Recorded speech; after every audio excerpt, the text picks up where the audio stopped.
Me and my wife been married for 12 years, but suddenly she said she wasn't happy. So we have one child together, but the other child she had an affair with. But I want to know, my question is to you guys is, what can I do in order to get, I guess, custody of my other child without her getting mad or whatever like that with me, because I'm trying to, move on with my life.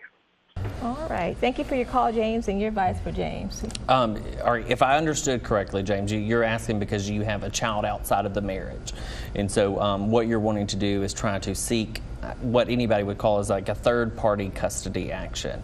And so if you haven't adopted the child, I assume you haven't. And so what you would do is you would file an action in Chancery Court to try to get, like anybody would, a third party coming in to try to get custody of a child.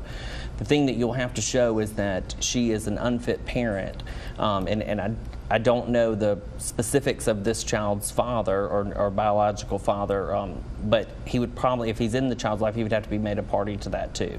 Okay. So.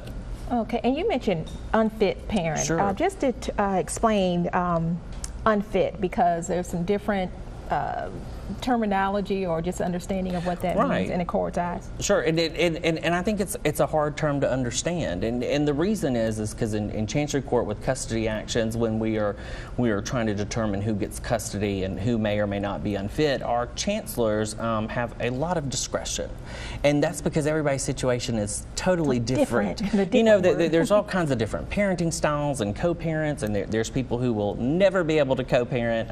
There are parents that think that if you haven't eaten by 6:30, you're this awful parent, and then there's other parents that are shoving a McDonald's Happy Meal in the back seat at 9 o'clock. So I think there's a lot of discretion, and it is so it's so important for each case for a chancellor to be able to look at all of the circumstances to determine whether or not unfit is there.